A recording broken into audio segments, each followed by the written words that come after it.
అందరికీ నమస్కారం. ఈరోజు నేను Bhagavad Gita 12th chapter 3rd 4th శ్లోకాలు పాడబోతున్నా. ఏ త్వక్షరమనిర్దేశాం అవ్యక్తాం పర్యుపాసతే సర్వత్ర గమచింత్యం చ కుతస్థం అచలం ధ్రువం సంనియమ్నేంద్రియగ్రామం సర్వత్ర సముబుద్ధ్యః తే ప్రాణువంతి మామేవ సర్వభూతహితారతాః.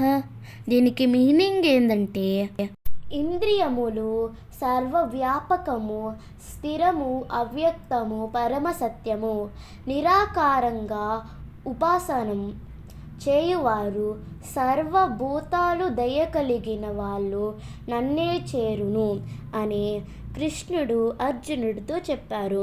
హరే కృష్ణ కృష్ణ కృష్ణ హరే హరే, హరే రామ రామ రామ హరే హరే. Thank you.